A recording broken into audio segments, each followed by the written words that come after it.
আসসালামু আলাইকুম রহমতুল্লাহি ওয়া সম্মানিত দর্শক, বেগম খালেদা জিয়ার মৃত্যু নিয়ে বিএনপির যারা সাধারণ নেতাকর্মী তাদের অভিযোগ হলো আওয়ামী লীগের কারণে তাদের নেত্রীর একটি দুর্বিষহ মৃত্যু হয়েছে।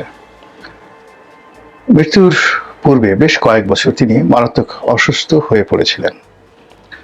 জেলখানাতে অসুস্থতার কারণে তাকে একাধিকবার চিকিৎসা দেওয়া হয়েছে। তখন বিএনপির পক্ষ থেকে দাবি করা ছিল যে তিনি দেশের বাইরে চিকিৎসা করতে গেলে তো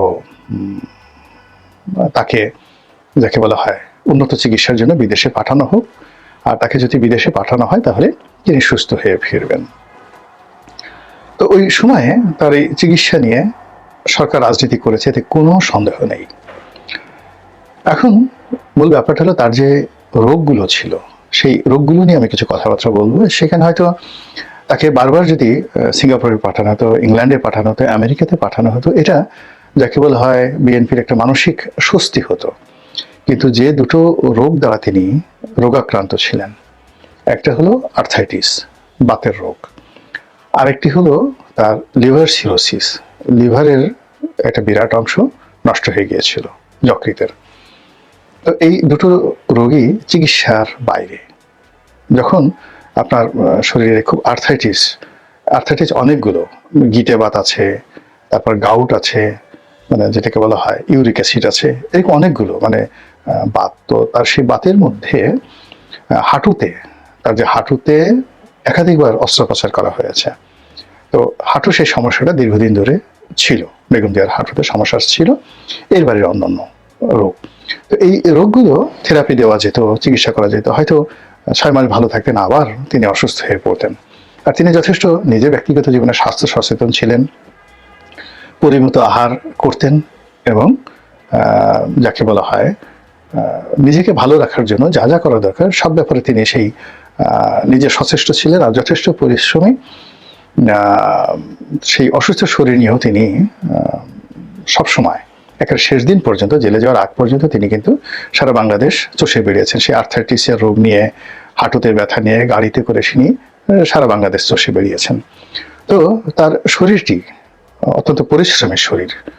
তো সেই পরিশ্রমের শরীর নিয়ে তিনি যখন জেলে গেলেন, এই জেলে যাওয়ার বিষয়টি বিএনপির লোকজন কল্পনাই করতে পারেনি। বাংলাদেশে বেগম জিয়াকে জেলে নেওয়া হবে এবং তিনি দীর্ঘদিন জেলে থাকবে, এই পুরো জিনিসটি বিএনপির যারা লোকজন আছে তারা মেনে নিতে পারেনি, কল্পনাও করতে পারেনি। ফলে এটা ছিল বিএনপির জন্য একটা বিরাট ধাক্কা। দ্বিতীয়ত, জেলে নেয়ার পর সরকারও সাহস পেয়ে গেল। সরকার কিন্তু প্রথমে বুঝতে পারেনি যে এত সহজে তাকে জেলে নিতে পারবে বা জেলে রাখতে পারবে। কিন্তু সরকার যখন আরাম পেয়ে গেল তাকে জেলে রাখার, এবং এটা যে কোনো রাজনৈতিক সরকারই, যেমন এখন দেখুন ইমরান খানকে জেলে রাখা হয়েছে, এর কারণ হলো যে বেগম জিয়ার যে জনপ্রিয়তা এবং তার যে ইফেক্টিভনেস, তার দলের যে সাংগঠনিক ক্ষমতা, সেক্ষেত্রে আওয়ামী লীগের জন্য এটা একটা বিরাট হুমকি, ব্যাপক হুমকি। 2014 সনের আগে, নির্বাচনের আগে যে সহিংসতা শুরু হয়েছিল, সরকার তো বলতে গেলে 99% পড়েই গিয়েছিল। এবং ওই সময়টিতে যদি বেগম জিয়া মানে বিদেশিদের পরামর্শে তিনি আন্দোলনটাকে স্থগিত করেছিলেন, প্রথম যেটা বিনা প্রতিদ্বন্দ্বিতা নির্বাচন হলো, যদি আন্দোলনটা তিনি স্থগিত না করতেন, সরকার নির্বাচনের পরে 15 দিনও ক্ষমতায় টিকতে পারত না। কিন্তু ইট ওয়াজ এ মিস্টেক। আবার তার পরের বছর অর্থাৎ 2016 সনের দিকে এসে আবার যে তিনি কন্টিনিউয়াসলি অবরোধ দিলেন, সেটাও কিন্তু সরকারকে যথেষ্ট মানে বিপদের মধ্যে ফেলে দিয়েছিল। ফলে সরকার যখন বেগম জিয়াকে জেলে নিয়ে গেল, তারা মনে করলো যে এটা একটা বিরাট স্বস্তি, এবং সেই স্বস্তির জায়গাটিকে উপভোগ করার জন্য বিএনপিকে নিয়ে আওয়ামী লীগ নানাভাবে খেলেছে। এবং খেলতে খেলতে একটা সময় যখন বিএনপি আসলে দুর্বল হয়ে গেল, অসহায় হয়ে গেল, তখন তারা শুরু করলো রীতিমতো টিটকারি, বদমাশি এবং অবমাননাকর কথাবার্তা। বিএনপির নেত্রীকে উদ্দেশ্য করে, দলকে উদ্দেশ্য করে প্রতিনিয়তই আওয়ামী লীগের পক্ষ থেকে নানা রকম যাকে বলা হয় অবমাননাকর কথা বলা হতো। তারা আন্দোলন করতে পারে না, তারপরে এটা করতে পারে না, ওটা করতে পারে না, ইত্যাদি নানা রকম উস্কানিমূলক কথাবার্তা। অন্যদিকে বেগম জিয়ার যখন চিকিৎসার বিষয়টি এলো, তখন সরকার এটা নিয়ে বার্গেনিং শুরু করলো যে ঠিক আছে, চিকিৎসা করতে পাঠাবো, সেক্ষেত্রে প্যারোলে মুক্তি নিতে হবে, অথবা সেখানে ওই রাষ্ট্রপতির কাছে ক্ষমা প্রার্থনা করতে হবে। এখন এই বিষয়গুলোর আইনগত অনেক ব্যাখ্যা আছে, কিন্তু এগুলো মানে একজন জাতীয় নেত্রী বেগম জিয়ার জন্য এটা খুব অবমাননাকর ছিল। এই কাজটি আওয়ামী লীগ করেছে। আবার পরবর্তীতে দেখা গেল যে বেগম জিয়ার যে পরিবার, সেই পরিবারের সঙ্গে শেখ হাসিনার একটা ভালো সম্পর্ক হয়, এবং তার প্রেক্ষিতে প্রধানমন্ত্রীর যে স্পেশাল এক্সিকিউটিভ পাওয়ার রয়েছে বা সরকারের যে এক্সিকিউটিভ পাওয়ার রয়েছে, সেই এক্সিকিউটিভ পাওয়ারের ভিত্তিতে বেগম জিয়াকে সেই প্যারোলে মুক্তি দিয়ে তাকে মানে জেলখানার বাইরে তার বাড়িতে থাকার অনুমতি দেওয়া হয়। তো এই কাজটি সরকার করেছে, কিন্তু মানে বিএনপি এটাকে কৃতজ্ঞতা জানাতে পারেনি বা বিএনপির নেতাকর্মীরা মানতে পারেনি। এর কারণ হলো যে সময়টি তিনি জেলখানাতে ছিলেন, এই সময়টিতে আওয়ামী লীগের লোকজন এত নেতিবাচক কথাবার্তা বলেছে, সেই কথাবার্তার কারণে শেখ হাসিনা যে তাকে একটা স্পেশাল অর্ডার দিয়ে তাকে বাইরে রাখার ব্যবস্থা করেছেন, এই কাজটির ইতিবাচক দিকটি কাউন্ট করার মতো অবস্থা ছিল না, এত খোঁজাখুঁজি করা হয়েছে। দ্বিতীয়ত, তার যে চিকিৎসা, জেলখানায় থাকা অবস্থায় তার যে চিকিৎসা, তো বাংলাদেশে বঙ্গবন্ধু মেডিকেলে নিয়ে চিকিৎসা করা হয়েছে, এভার কেয়ারে নিয়ে চিকিৎসা করা হয়েছে, আরো অনেক কিছু করা হয়েছে, কিন্তু ওই যে বিদেশে যাওয়ার যে বিষয়টি, এই বিষয়টি নিয়েও আওয়ামী লীগ যে যাকে বলা হয় কুটচাল দিয়েছে, আজ পাঠাবো কাল পাঠাবো। তো একবার বলেছে ঠিক আছে আপনি বিদেশে যাবেন, আর বাংলাদেশে আসবেন না, তো সে কখনোই সেটাতে রাজি হয়নি। আবার পরবর্তীতে সে বিদেশে না, প্রথমে সে বিদেশে এরকম শর্তযুক্ত বিদেশে যেতে রাজি হয়নি, পরবর্তীতে কি শর্তে যেন রাজি হয়েছে, তখন আবার আওয়ামী লীগ আরো একটা বিরাট শর্ত দিয়ে মানে পুরো বিএনপিকে নিয়ে খেলেছে। আপনি যখন একটা বাঘ, একটা সিংহ, তার দাঁতগুলো ভেঙে দেন, তারপরে তার নখগুলো কেটে ফেলেন, তারপর তার গলায় একটা রশি দিয়ে আপনি যখন তাকে সার্কাসে ক্রিয়ানক হিসেবে ব্যবহার করেন, ঠিক তদ্রূপ বিএনপির মতো একটা বড় দলকে আওয়ামী লীগ 2014 থেকে ধীরে ধীরে এটাকে একেবারে একটা সার্কাস্টিক দল বানানোর চেষ্টা করেছে। তারপরে 18 সনের নির্বাচনে নিয়ে বিএনপিকে যেভাবে অপদস্থ করা হয়েছে, ফলে 18-র পরে 19 সাল থেকে একেবারে তার আওয়ামী লীগের পতনের পূর্ব সময় পর্যন্ত আওয়ামী লীগ আসলে বিএনপির মতো দলকে জাসদ ইনু, ওয়ার্কার্স পার্টি মেনন এবং জাতীয় পার্টির এরশাদ সাহেবের জাতীয় পার্টি বা আনোয়ার হোসেন মঞ্জুর জেপি, এর সাথে ঠিক বড় কোনো দল মনে করেনি, 19-20 মনে করেছে। যাই হোক,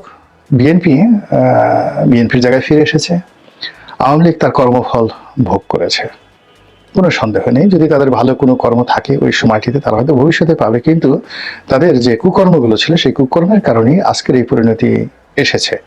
তারা যতই বলুক রাজাকারের নাতিপুতি, যতই বলুক ম্যাটিকুলাস ডিজাইন, যতই বলুক যে তারা নির্দোষ ছিল, যা কিছু ছিল, কিন্তু তাদের এই ক্ষমতাচ্যুতি আসমান থেকে এসছে। তারা যেভাবে ব্যাংকগুলোকে লুট করেছে তাদের লুটেরারের মাধ্যমে, তারা যেভাবে খুন করেছে, পলিটিক্যাল মার্ডার, তারা যেভাবে গুম করেছে, তাদের যে ক্যাডার বাহিনী যেভাবে মানুষের মানে রাজনৈতিক প্রতিপক্ষের জীবন হারাম করে দিয়েছে। ছোট্ট দুটো উদাহরণ নেই। যেমন ধরুন, বিএনপির একজন নেতা, তার নাম হলো অদূত ভূঁইয়া, খাগড়াছড়ির খুব নাম করা নেতা, এবং তাকে বলা হয় টাইগার অব দ্য হিল, পাহাড়ি অঞ্চলের সিংহ। তো এইরকম একজন, যাকে পাহাড়ি অঞ্চলের মানে সিংহ, এবং বিএনপি নেতাদের মধ্যে খাগড়াছড়ি, বান্দরবন, রাঙামাটি, এই যে পার্বত্য অঞ্চলে আব্দুল ওদুদ ভূঁইয়ার মতো এত প্রভাবশালী নেতা আর নেই, আওয়ামী লীগের মধ্যেও নেই।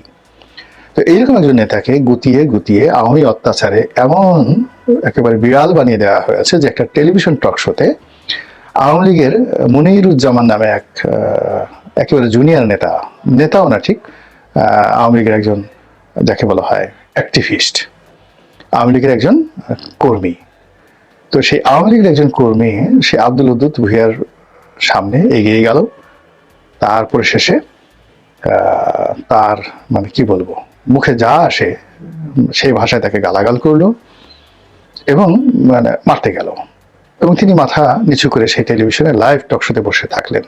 তো এই যে দেখেন যে বিএনপির মনে যে ভয় সৃষ্টি করা, এই ভয় কেবলমাত্র যে আব্দুল ওদুদ ভূঁইয়া নয়, এই ভয় মির্জা আব্বাসের ছিল, এই ভয় রুহুল কবির রিজভী সাহেবের ছিল, প্রত্যেকটা বিএনপি নেতাকে ভীত সন্ত্রস্ত করে তাদের মেরুদণ্ড ভেঙে দেওয়া হয়েছে। এখন কি হলো যে এই যে পরিবর্তিত পরিস্থিতিতে এই মুহূর্তে আওয়ামী লীগের জন্য সবচেয়ে বড় ভ্যানগার্ড থাকতে পারতো, হতে পারতো বিএনপি, যদি তাদের সেই পলিটিক্যাল ব্যাকবোনটা আওয়ামী লীগ অক্ষত রাখত। আজকে যে দক্ষিণপন্থী গ্রুপগুলোর বাড়াবাড়ি, আজকে আওয়ামী লীগের বিরুদ্ধে যে মব হচ্ছে, যে ধরনের প্রচার এবং প্রোপাগান্ডা হচ্ছে, তার বিরুদ্ধে রুখে দাঁড়ানোর ক্ষমতা বাংলাদেশে কেবল ছিল বিএনপির। কিন্তু ওই যে বিএনপির যে ভয়, আতঙ্ক, 15টি বছর ধরে বিএনপিকে যেভাবে নিঃস্ব, রিক্ত করে দেওয়া হয়েছে, তাদের আর দেওয়ার মতো কিছু নাই। ফলে এই পরিবর্তিত সময় তারা একবার ডক্টর ইউনূসকে ভয় পাচ্ছেন, একবার তার প্রেস সেক্রেটারিকে ভয় পাচ্ছেন, একবার আলী রিয়াজকে ভয় পাচ্ছেন, এমনকি বদিউল আলম মজুমদারের ভয় তারা থরথর করে কাঁপছেন। বিপুল জনপ্রিয়তা থাকা সত্ত্বেও, সাংগঠনিক ক্ষমতা থাকা সত্ত্বেও তারা এনসিপির তাদের হাঁটুর বয়সী যারা নেতা রয়েছেন তাদেরকে তোয়াজ করছেন, তদবির করছেন। তারপরে প্রশাসনে যে সকল কর্মকর্তা আছেন তাদেরকে তোয়াজ তদবির করছেন। আর তাদের চোখের সামনে যে অরাজনৈতিক কর্মকাণ্ড হচ্ছে, অমানবিক কর্মকাণ্ড হচ্ছে আওয়ামী লীগের বিরুদ্ধে, সেটা তারা প্রতিবাদ করতে পারছে না। কিন্তু একাকী তারা মনে করছেন যে আওয়ামী লীগের উপর যা কিছু হচ্ছে আলটিমেটলি এটা ভবিষ্যতে বিএনপির দিকেও আসবে। কিন্তু ওই যে কাজটি এটা শুরু করেছিল কিন্তু আওয়ামী লীগ। তো যেটা বলছিলাম যে বিএনপির সাধারণ যারা নেতাকর্মী তারা মনে করে যে বেগম খালেদা জিয়ার উপর যে অত্যাচার জুলুম করা হয়েছে সেটা আওয়ামী লীগ করেছে। আওয়ামী লীগ তাকে বিদেশে যেতে দেয়নি, তাকে চিকিৎসা করতে দেয়নি, ইত্যাদি ইত্যাদি নানা কারণে তার এই অকাল মৃত্যু হয়েছে। এবং তিনি দীর্ঘদিন যে রোগাক্রান্ত অবস্থায় তার শরীর বিকৃত হয়ে গেছে, তার হাত মানে দুটো হাত কুঁচকে গিয়েছে, তার পা বাঁকা হয়ে গেছে, তিনি দাঁড়াতে পারতেন না, শেষ সময়টাতে বিএনপি যারা লোকজন মনে করেন যে কারাগারে তার উপর জুলুম করা হয়েছে, কেউ বলেন তাকে বিষ খাওয়ানো হয়েছে।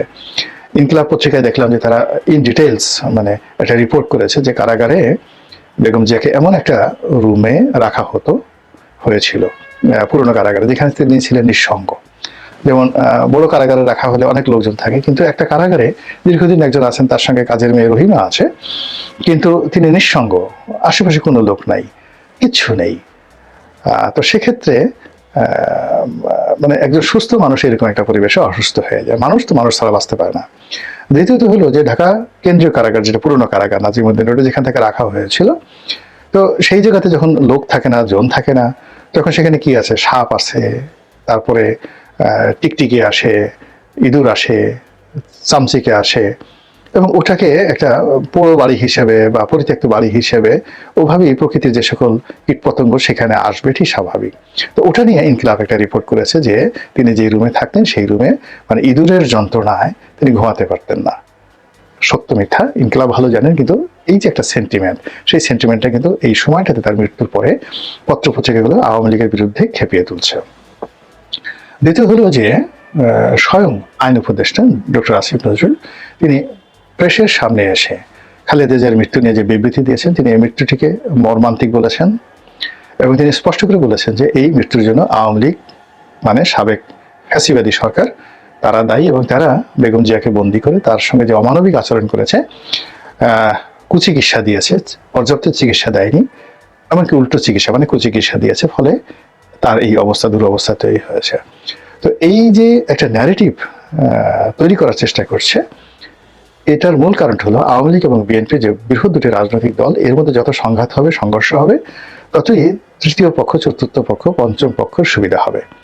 যেভাবে শেখ হাসিনার যখন সুসময় ছিল, আওয়ামী লীগের সুসময় ছিল, তাকেও কিন্তু বেগম জিয়া সম্পর্কে, তারেক রহমান সম্পর্কে নানা রকম কথা বলে যে 21 আগস্টের গ্রেনেড হামলা তো বিএনপি করেছে, তারপরে শেষে এই করেছে নানা রকম মানে কথাবার্তা বলে শেখ হাসিনার মনে যারা বিষ তৈরি করেছে আওয়ামী লীগের আশেপাশের লোক, সেটি শেখ হাসিনাকে কতটা বিপদগ্রস্ত করেছে সেটা এখন শেখ হাসিনা বুঝতে পারেন কিনা বা তার আশেপাশের লোক বুঝতে পারেন কিনা আমি জানি না।